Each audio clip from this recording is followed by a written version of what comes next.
你是否感觉自己被用无止境的政治循环彻底掏空？每一次口袋里的手机震动，每一次家庭蜿蜒上激烈的争论，每一个见较早晋级和再难的头条新闻，似乎都在一点点地偷走你的内心平静和生命能量。你发现自己几乎本能地做出反应，内心燃烧着愤怒，被瘫痪型的恐惧所笼着，或是被绝望所地狱，说这个世界已经无可挽回的失控，而你只是风中裸鞋，仍有巨大而匿名的力量摆布。你已经被训练成生活在一种持续的境界状态，一个在不断遭受轰炸的城墙上的哨兵，而你为这种境界付出的代价，就是你自身的住境和你自身的平衡。现在你必须明白这一点，这种疲惫不是你的缺陷，不是软弱的标志，它是一个蓄意培养的症状，有一个旨在劫持你的注意力并煽动你的情绪的环境所设计。你生活在一个依你的反应性活力的信息架构中，混乱并非偶然，它是一种产品。我们都被教导如何去反应、去点击、去分享愤怒，但没有人教我们如何构建一个内在的庇护所，如何为灵魂建立一个免疫系统，来抵抗公民的独行。你感到如此，并非因为你软弱，你只是被送进一个精神战场，却没有经过划当的训练，没有必要的武器和盔甲来战斗和获胜。但是，如果有一种方法可以观察风暴而不被它变大呢？如果你能够参与、了解信息并行动，不是出于反应和痛苦，而是出于力量、清晰和坚定不移的目的，那会怎么样？解决这种慢性不适的方法不在于溯源世界，而在于巩固你的内在世界。在这个视频中，我将给你一份为你大脑准备的训练手册，一个基于2000多年智慧的操作系统，专为现代公民设计。我们将掌握10多个公民的4重美德，这是4种基本策略，可以将你的思想转变为政治战场中一座坚不可摧的堡垒。在我们继续你的训练之前，让我们执行你第一个精神主权的行为。你通往策略型住境的旅程是与一个力量的生命。花点时间在下方评论，我控制我的反应。这不仅仅是给算法的评论，这是你与自己签订的合同，这是你第一次公民记录的时间。这样做时，请点赞这个视频并订阅频道，以免错过这段路程的任何一步。也请告诉我们你从那个城市或国家开始建立你的内在堡垒。我们想知道我们的坚韧精神军团正在哪里形成。我们将用来锻造这个内在堡垒的工具，并非现代发明，而是一种在历史、政治和生活的战场上经过考验和认可的精神技术。我们说的是4多个主义，不是大理石雕像和满是灰尘的学术文本中的4多个主义，而是它被构想的样子。一个实用的操作系统，一本为行动中的男人和女人准备的人形手册。把它想象成一组在后台运行的精神算法，旨在过滤噪音，优化你的反应，并保护你的中央处理器，你的内心平静，免受情感恶意软件的侵害。这是一种掌控你的内在世界，从而能够以效率和优雅加与外部世界混乱的艺术。现在，我们必须做一个根本性的区分，这一点至关重要。许多人听到4多个这个词，立刻把它和冷漠、机器人般的冷酷或压抑所有感情联系在一起。这是一种危险而不准确的漫画。我们不寻求冷漠，而是寻求策略型的景。我们不提倡冷淡，而是提倡专注的公民身份。驻境不是被动，它是你发起最有效行动的稳定平台。专注的公民身份意味着你如此关心你社区和国家的命运，以至于你拒绝将你宝贵的精力浪费在无用的争论、无疑的愤怒和超出你控制范围的担忧上。它关乎将你的公民激情像激光一样引导，而不是像爆炸一样。为了巩固这个想法，看看马克·奥勒留这个人物。他不是像亚他利的哲学家，而是世界上最有权势的人——罗马皇帝。他每天都要处理边境战争，导致人口锐减的瘟疫，政治背叛和一个帝国的巨大责任。晚上，在他的军营帐篷里，他为自己，而不是为我们，写日记来训练自己的思想。他在自己的混乱中提醒我们：如果你被外部事物所困扰，痛苦并不源于事物本身，而源于你对它的评价，而你有能力随时撤销这种评价。这是我们的核心前提。力量不在于改变世界，而在于掌控我们对世界的解读。您作为一名4多个公民，你必须培养的第一美德是时间智慧，或者希腊人所称的 phronesis。这是你整个内在堡垒的基础。这是一种看清世界的能力，特别是政治世界，不是像你的情绪、你的恐惧或你的希望它成为的样子，而是它真正是什么样子。这是将时间本身与围绕它构建的叙事区分开来的能力。没有这种原始的清晰，所有其他美德都变得无用，因为你将在错误的方向上应用勇气和正义与风车战斗，而不是面对需要你注意的真正挑战。在政治信息的战场上，时间只会转化为一种特定的能力，在不被新闻消费的情况下消费新闻。它意味着看着一个头条新闻，并理解它是一个吸引你注意力的诱饵，而不是完整的故事。它意味着阅读一篇文章，并知道如何区分报告的事实与作者的观点，具体的资料与情感的呼吁。它关乎培养一种外科医生的眼光，切开羞耻、偏见和歇斯底里的层层外衣，以轰击问题的核心。在一个都是球迷的世界里，这是一名分析师的记录；在一群被激情催眠的人中，这是一个清醒的观察者。发展这种智慧的主要工具是判断前的停顿。这是一个简单的行为，但却具有深刻的革命性。当你遇到一段引发强烈情感反应，无论是愤怒、恐惧还是信息时，你的任务是在刺激和你的反应之间建立一个沉默的空间。你不是立即做出反应，而是停下来，你呼吸，你成为自己反应的观察者。你问自己，我为什么会有这种感觉？这段信息的那一部分是设计来让我有这种感觉的。这种停顿是你通向认知自由的门户，是你重新掌控自己精神过程的时刻。但为什么这如此令人难以置信的困难？因为你的大脑不是为停顿而设计的，它是在大草原上锻造的，在那里快速反应是生死有关的区别。你的神经系统被变成为部落主义，一边快速识别我们对抗他们。现代政治无情地利用这种原始的连结，它将政治对手转变为生存威胁，劫持你的生存本能，以用于当排木的。你的自然倾向不是冷静而深思的分析，而是立即附着于你的群体，并对另一方产生本能的排斥。对抗这一点就是对抗数千年的进化。除了这种内在的变成，还有外部环境的混乱。数字媒体的生态系统是以台湾为标准的机器，旨在摧毁你停顿的能力。算法被优化以获取参与度，而最能吸引人的情绪是愤怒。头条新闻被写成武器，旨在震量和煽动。社交网络已经成为一个细微之处死亡、极端主义因可见性而受到奖励的竞技场。你不只是在于自己的倾向战斗，你还在于一个价值数是以美元的信息架构战斗。这个架构直接从你缺乏时间智慧，你无法在判断前退后和反思中获利。还有内在的冲突，情感确定性的诱惑。诚实的成人，愤怒可以是愉快的，愤怒给你一种道德上的清晰感，一种让你感觉正义和政治的多巴胺激增。将另一方谴责为由白痴或屁人组成，避免对现实令人不煞的复杂性，要容易得多，也更令人情感满足。停顿需要努力，而反应是一种滋养自我的因。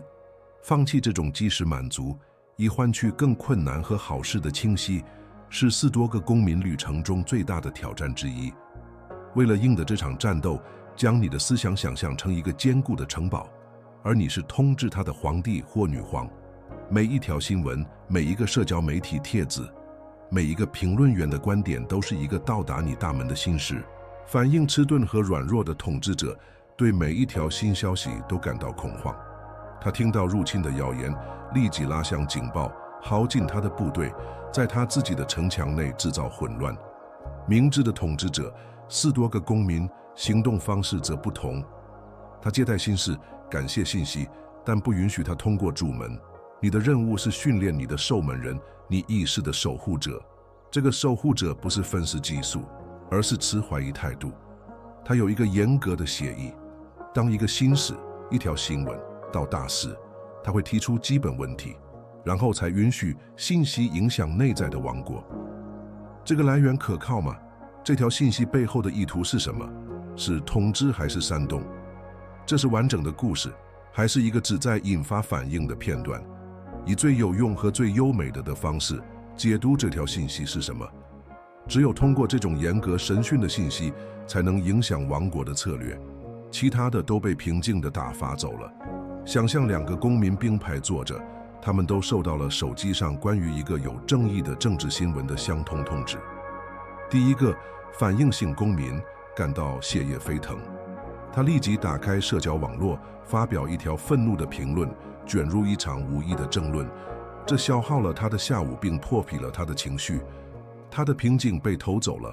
第二个，4多个公民看到相同的通知，他感受到了最初愤怒的刺痛，但经过训练，他停顿了，他呼吸，他决定不根据一句话来判断，他关闭了通知，继续他的工作，并在稍后预留了特定时间从多个来源阅读相关内容。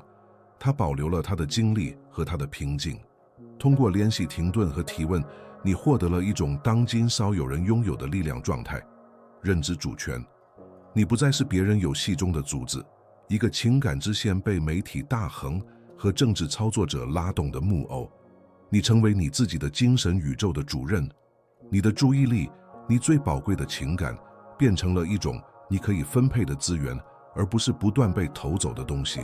这种内在的自由，是你旅程重要政府的第一个也是最重要的领地。这种主权的时间结果是有效性。当你不再被日常愤怒的浪潮所驱动时，你的公民行动变得更加精确和有力。你投票是基于冷静的分析，而不是恐惧。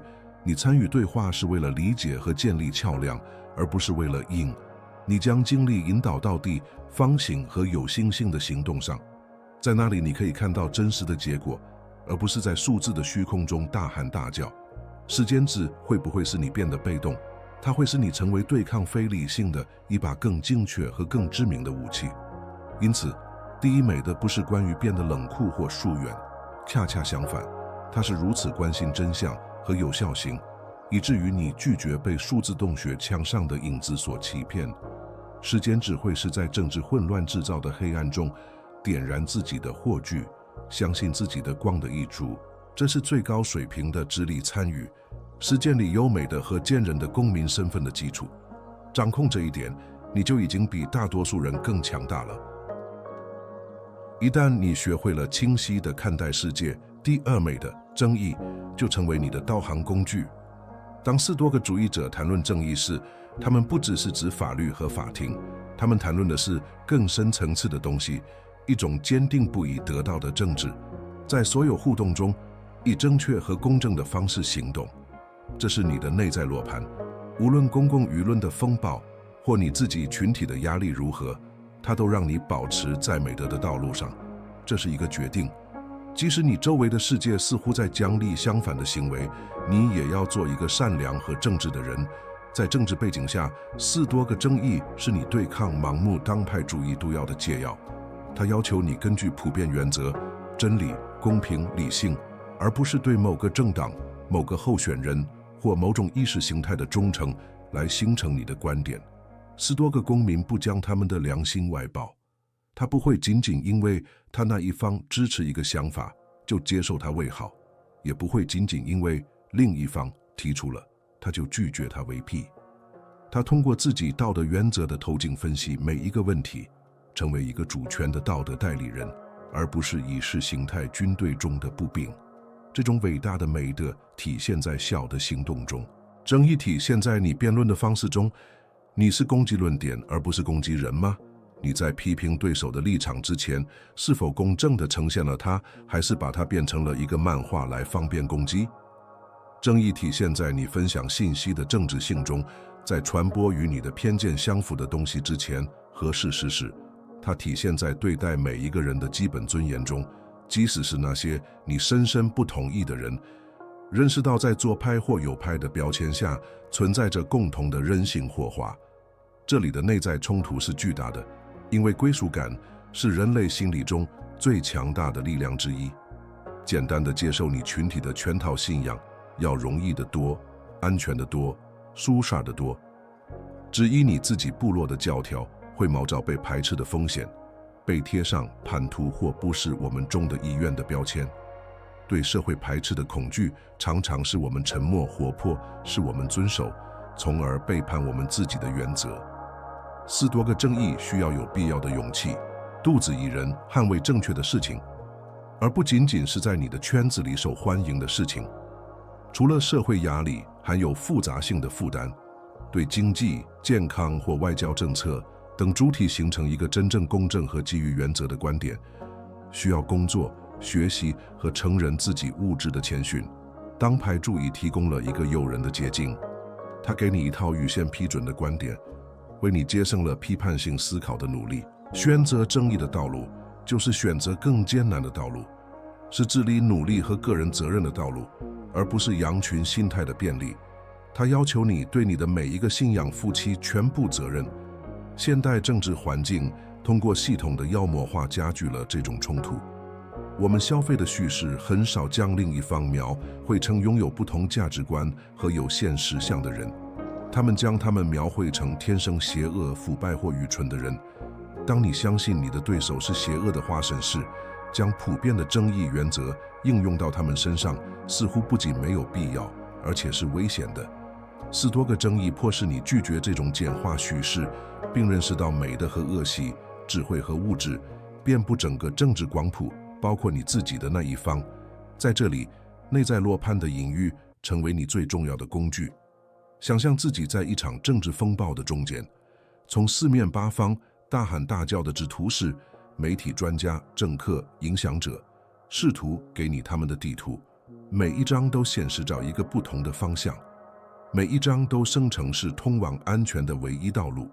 反应性公民那其他觉得最有吸引力的地图，盲目地照知识的方向奔跑。斯多个公民忽略了制图式的炫耀，他拿出自己的落盘，一个他每天用自己的原则标准的工具。指针不指向某个政党，而是指向他的道德、被告、真理、公平、理性。相信当拍地图就像是用别人的落盘，却不知道它是否损屁，或者是否被故意改变，以将你带到悬崖边。另一方面，校准你自己的落盘是每天的自我掌握行为。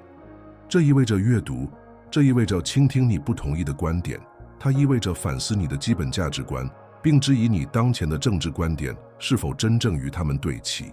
一个校准良好的落盘可能不会给你所有的答案，但它会阻止你在宣传和部落主义的迷雾中完全迷失。想象一次紧张的家庭政治讨论，反应性公民其地图是当派主义进入攻击模式。他重复口号，攻击他亲戚的人格，并固守他的立场，使谈话成为一个战场。斯多个公民在他的正义落盘的引导下采取了不同的姿态。他倾听以求理解，他提出真诚的问题，他根据原则而不是盲目的忠诚来捍卫自己的立场。即使分歧持续存在，他也不会牺牲他的政治或破坏关系。他以正义行事，即使是在微观层面上，因为美德是一个需要在所有领域实践的习惯。通过培养正义，你获得的力量是道德权威和深刻的自尊。当你知道你的信仰是诚实审查和遵守原则的结果，而不是重复宣传的结果时，你就会发展出一种内在的力量，没有任何外部批评可以动摇。你不再是一个回声，而是一个声音。你的身份不在于某个政党的胜利或是败挂钩，而是与你自身品格的一致性挂钩。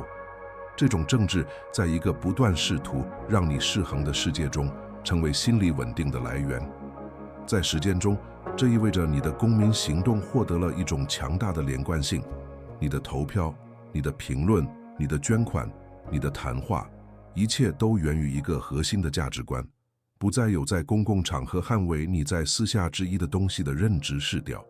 你的思想、言语和行动之间的这种一致性产生了一种深刻的内心平静，即使在外部冲突中也是如此。你正确的行动不是因为你期望一个特定的结果，而是因为这是正确的事情。而这，正如艾比克泰的所教导的，是唯一真正由你控制的事情。通过在一个充满狂热者和当派主义者的世界中，成为一个有原则的人，你可能会在不知不觉中转变为你周围人的稳定力量。人们可能不会同意你，但他们会学会尊重你的意志性和你拒绝参与的极攻击。在一个有毒的政治环境中，保持冷静并诉诸理性和正义的人，会像等他一样引人注目。你不只是保护你自己的城堡，你还为其他人提供了一个安全港的瞥见。因此，正义不是一个抽象的概念，它是每天将你的行动与你最高的价值观对齐的时间。它是引导你穿过政治迷雾的罗盘，确保无论旅程变得多么混乱，你都不会迷失你自己的身份和你所代表的东西。它是公民生活的基础，这种生活不仅见人，而且有意义和受人尊敬。没有它，智慧的清晰都将无处可去。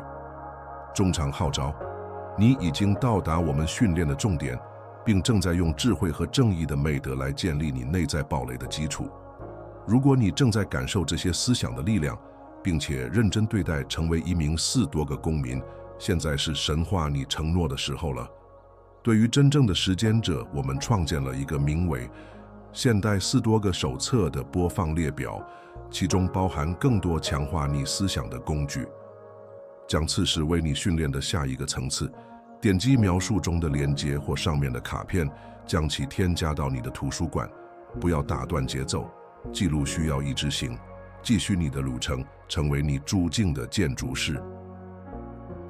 有了智慧的清晰和正义的方向，我们来到了第3个基本美的勇气。在4多个主义中，勇气不仅是在战场上的身体上的勇敢，更是为了正确的事情而面对恐惧、痛苦和困难得到的力量。在我们现代政治战争的背景下，它呈现出一种新的和至关重要的形式，保护你内心平静的勇气，在没有攻击性的情况下捍卫你的信念，并将你的精力集中在真正重要的事情上，即使整个世界都在大喊大叫，让你被琐碎和有毒的东西分心。这种勇气的第一种表现是说不的能力，这是拒绝一个你知道只会以痛苦告终的无意政治讨论的邀请的勇气。这是当你意识到它只是在喂养你的焦虑，而不是告知你时关闭新闻应用的勇气。这是去小关注或去灌那些帖子是持续负面和愤怒来源的人，甚至是朋友或家人的勇气。这个不是软弱或逃避的行为，而是策略性自我防卫的行为。作为你城堡的守护者，你决定对入侵的独行军队关闭城门。第二种形式的勇气是冷静和理性地捍卫你的信念，这是一个比愤怒的捍卫他们困难得多的行为。攻击性常常是缺乏安全感的面具。真正的勇气体现在能够在攻击下保持镇定，逻辑地表达你的观点，而不被你对话者的挑衅所左右。这是在房间里成为成年人的勇气，吸收第一而不将其反射回去。这种平静的坚定对攻击者具有深刻的接触武装作用，并保护你自己的尊严和内心平静，无论谈话的结果如何。这里的冲突是深刻的，因为我们是社会性生物，对不赞同有天生的恐惧。对一场讨论或一个群体动态说不，可能被解释为傲慢、软弱或不感兴趣。有一种巨大的压力要去站队，以与其他人相同的方式，记忆喧闹和反应的方式来表明你关心。在一种将愤怒荣耀化味道的参与证明的文化中，保护你的处境可能显得自私。4多个勇气要求你相信你的内心平静不是一种奢侈，而是你力量和有效性的来源。冷静地捍卫你的想法，也违背了我们最基本的本能。当我们的最深层信念受到攻击时，它激活了与相应身体威胁相同的大脑部分。标准反应是战斗、口头攻击或逃跑，完全回避。斯多葛勇气提出了第三条道路：保持坚定而不怀有敌意。这需要巨大的训练和自我意识，以便在攻击的那一刻取消这种自动威胁反应，而是激活你的前额皮质、肌理性和自我控制的所在地。此外，我们生活在一个经常将音量与信念混淆的社会中，喊得最大声的人常常被认为是关心最多的人。在风暴中成为冷静和深思熟虑的声音的勇气，是被人低估的勇气，是被视为不那么充满激情的勇气。它要求你的验证来自内部，来自你正在按照你的原则行事的确定性，而不是来自一个被训练去只为愤怒和戏剧的表演鼓掌的观众的认可或理解。这里的英语是一位经验丰富的无助家，新手紧张，具有攻击性，并在无用的动作上浪费精力。他对对手的每一个虚晃都做出反应，很快就筋疲力尽。而大使则放松但警觉，他不会对所有食物都做出反应，他保存他的能量，用他的方位吸收打击，并等待正确的时机，以精确和有效的行动。他的冷静不是被动，它是一种更高级的准备状态。他的勇气在于他不受挑衅的能力，在于当对手因自己的攻击性而失去平衡时，他能保持自己的中心。你必须成为思想经济场上的这位大使。当某人在政治讨论中以愤怒和侮辱攻击你时，将自己想象成这位斗士，让他们的攻击性能量从你身边流走，而找不到一个见识的反应目标。保持你的基础、你的原则、你的姿势、你的冷静和你的呼吸、你的镇定，这是你住进的方位。你拒绝允许别人的时空来决定你的情绪状态，这是一个至高无上的勇气行为，因为你正在捍卫你的内在堡垒，是其面首最直接的攻击。想象一下，在一个工作会议上，谈话话响了诱毒的政治，反应性公民一头扎进去，参与八卦和抱怨，都害了环境和他自己的思想。斯多葛公民带着勇气，巧妙地改变了话题，或者以冷静和尊重的方式声明：我祝愿不在工作中讨论政治，以便为每个人保持一个专注和积极的环境。他谋找一个尴尬或不被赞同的时刻，但他这样做是为了捍卫一个更大的好处，他的平静、群体的生产力和一个更高标准的行为。这个小小的行动需要巨大的道德力量。通过这种美德，你获得的力量是情感人性，你变得反脆弱。别人试图用愤怒或恐慌来动摇你的尝试，不仅失败了，实际上还让你更强大，因为每一次尝试都成为你练习你的冷静和自我控制的机会。你的内心平静不再是一种脆弱的状态，依赖于一个平静的外部环境，而成为一种见识和无条件的财产，在冲突的烈火中锻造。你随身携带你的平静，就像一个盾牌。在实践中，这导致了无情的专注。通过拒绝在无意的情感战斗中浪费精力，你释放了大量的时间、注意力和意志力储备。然后，这些精力可以被重新投入到马克·奥勒留所说的手头的任务中。无论是你的工作、你的家庭、你的健康，还是你有建设性的公民参与，你都可以以一种对那些不断被政治戏剧分散注意力和掏空的人来说不可能的专注和效率来投入。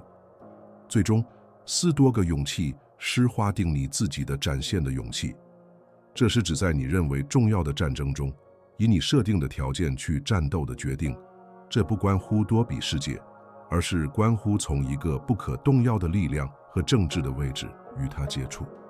这是你对统治你自己的内在国家，决定谁和什么被允许进入并扰乱你的王国和平的权利的肯定。因此，每天练习这种勇气，对那些掏空你的事物说不，平静地捍卫正确的事情，拒绝被拖入反应性的泥潭。每当你这样做，你都在加强你意志的肌肉，并巩固你内在城堡的城墙。这就是保护所有其他美的，并确保你通往注境的旅程能够长期持续的勇气。最后，我们来到了第4个美的价值或 Sophro Sign。如果智慧是清晰地看清事物的能力，正义是道的落盘，勇气是正确行动的力量，那么价值就是和谐所有其他美德的自我控制的记录。这是平衡价值和掌控自己的欲望和冲动的艺术。在现代政治经济场中，你进行价值训练的主要战场是所有环境中最混乱和最令人上瘾的社交网络和24小时新闻循环。价值首先表现为有意识的使用技术。反应性公民被他的社交网络所利用，4多个公民将它们作为工具使用。这意味着做出有意识的决定，设定特定的时间来查看新闻和社交媒体，而不是被他们不断打断。这意味着无情地管理你的订阅源，消除那些持续煽动愤怒和2极分化的来源。这意味着消费信息是为了被告知，而不是为了获得以及情感刺激。这是有营养地进食和整天吃数字垃圾食品的区别。价值的第2个关键事件是不要浪费你的情感经历的纪律。你关心、感受激情和愤怒的能力是一种有限而宝贵的资源。反应性公民每天在几十个琐碎的小问题上耗尽它，以至于在真正重要的战斗中没有精力。4多个公民时间价值有意识地选择在哪里投入他的情感。他不允许自己被每一个稍纵即逝的抽问或争执是太所妓女。他为少数几个真正与他的价值观和他的影响力范围相关的核心问题保留他的激情。冲突是显而易见的和强大的，这些平台被设计成令人上瘾的。他们利用与赌博和毒品相同的大脑奖励回路。无尽的滚动、点赞和评论的统治，每一次更新都带来一个新的令人震亮的信息的承诺。所有这些都经过小准，以让你保持参与和反应。价值要求你对抗一种极其复杂的行为工程，其唯一目标是捕获和货币化你的注意力。这是一场与一个比你自己更了解你心理弱点的对手的日常战斗。除了成瘾，还有永远在线和消息灵通的社会压力。不知道在 Twitter 上主导了几个小时的最新丑闻，可能会让你感到被排斥，消息不灵通或在社交上无关紧要。有一种害怕错过重要事情 FOMO 的恐惧，让我们被束缚在我们的订阅源上。戒指需要智慧来理解，今天就有3的紧急事情，明天将完全被遗忘，并且需要勇气去断开连接，即使这意味着不参与当天的集体愤怒。4多个公民时间价值有意识地选择在哪里投入他的情感。他不允许自己被每一个稍纵即逝的抽问或争执是太所妓女。他为少数几个真正与他的价值观和他的影响力范围相关的核心问题保留他的激情。冲突是显而易见的和强大的，这些平台被设计成令人上瘾的。他们利用与赌博和毒品相同的大脑奖励回路。无尽的滚动、点赞和评论的统治，每一次更新都带来一个新的令人震亮的信息的承诺。所有这些都经过小准，以让你保持参与和反应。价值要求你对抗一种极其复杂的行为工程，其唯一目标是捕获和货币化你的注意力。这是一场与一个比你自己更了解你心理弱点的对手的日常战斗。除了成瘾，还有永远在线和消息灵通的社会压力。不知道在 Twitter 上主导了几个小时的最新丑闻，可能会让你感到被排斥，消息不灵通或在社交上无关紧要。有一种害怕错过重要事情 FOMO 的恐惧，让我们被束缚在我们的订阅源上。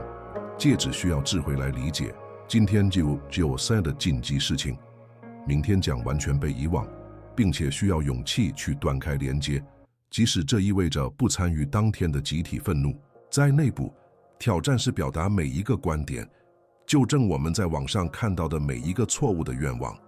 互联网给了我们一个舞台和一个扩音器，不断地使用它很诱人。然而，斯多葛价值教导我们沉默和克制的力量。正如艾比克泰的所说，沉默比说话更安全。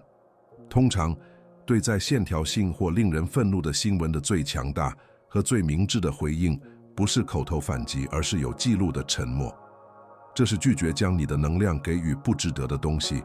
戒指的隐喻是一位经营运动员管理他的饮食和训练计划，一个想吃什么就吃什么，想什么时候吃就什么时候吃，并且没有记录的训练的运动员，永远不会达到他表现的巅峰。他可能有天赋，但会浪费它。斯多葛公民就是这位精神上的经营运动员，他明白他的信息、饮食直接影响他的精神和情感表现。他以一种有计划和有营养的方式消费新闻和社交媒体。他训练他的自我控制，拒绝去赋予反应或沉迷与消费有毒信息的冲动。将你的手机想象成一个视频储藏室，反应性公民让它装满了糖果、薯片和苏打水，混乱的订阅源，持续的统治，耸人听闻的来源，并整天吃零食，感到持续的昏昏欲睡、焦虑和不舒服。斯多葛公民联系戒指，清理他的视频储藏室。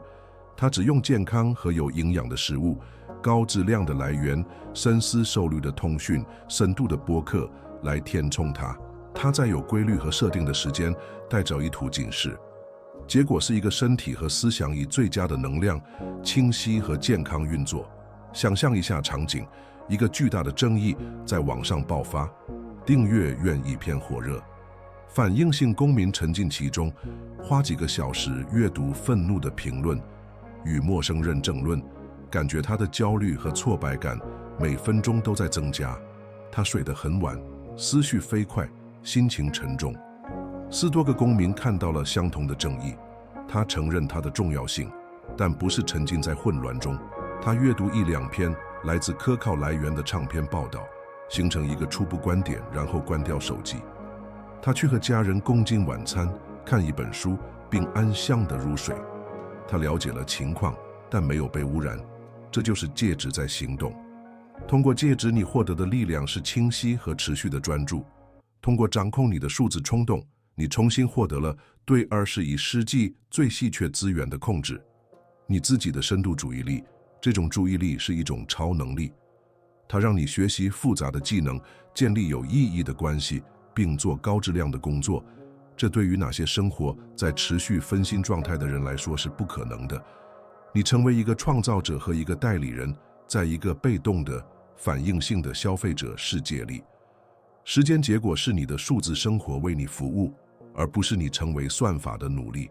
你使用工具来实现你自己的目的，为了学习，为了真诚的连接，为了有效的公民行动而组织。社交网络成为你手中的一个工具，而不是你被束缚的一种毒品。这种动态的改变从根本上改变了你与现代世界的关系，用一种目的感和控制感取代了焦虑和超载。因此，价值是同意所有其他美德的美德，它是使智慧、正义和勇气在实践中成为可能的日常记录。这是治理你自己，成为你的欲望和冲动的主人，而不是他的努力的行为。在一个志在让你上瘾、让你超载和让你反应的世界里，时间戒指的人不仅见人，他是自由的，他是他自己内在王国的真正统治者，是他自己住进的建筑师，也是斯多葛公民的最终化身。你已经完成了这个训练，但你作为一名斯多葛公民的新事件才刚刚开始。记住你点击这个视频时的样子，也许是疲惫与反应过度，感觉自己是头条新闻和混乱的木偶。现在，你拥有了皇帝和哲学家的工具，你受到了建造你内在堡垒的蓝图。它的4个支柱是：清晰地看清事物的智慧，知道你行动的正义，捍卫你平静的勇气和掌控你冲动的价值。外面的政治风暴不会停止，但这不再重要，因为你不再是一艘没有舵的船，你是你灵魂的船长，你城堡的守护者。力量一直在你身上，现在你知道如何使用它。现在，为了巩固这种转变，让我们做一个最终的力量声明。你的第一个行为是宣告对你反应的控制。今天，你的最后一个行为是宣告你精神空间的主权。在下面评论一句江克在你心堡垒大门上的格言：我的思想是我的堡垒。这不仅仅是给算法的评论，这是给你潜意识的一个肯定，一个在考验时刻的咒语。这是你对外部混乱保证的独立宣言。如果你还没有，请订阅并打开通知，因为这个堡垒需要日常维护，而我们的频道是你的持续训练场。最后，欢鼓你周围，在你的社交网络中，在你的家庭中，在你的工作中，想象你认识的有多少人正在遭受与待你来到这里相同的公民疲惫和焦虑。分享这个视频不仅仅是分享，这是一种服务的行为，这是向一个在风暴中溺睡的人伸出援手，并提供一个救生衣。为了让我们知道谁是完成这段路程的真正建筑师，也请评论我留到了最后。加入我们的坚韧精神军团，成为你世界中的稳定力量。时间现在开始。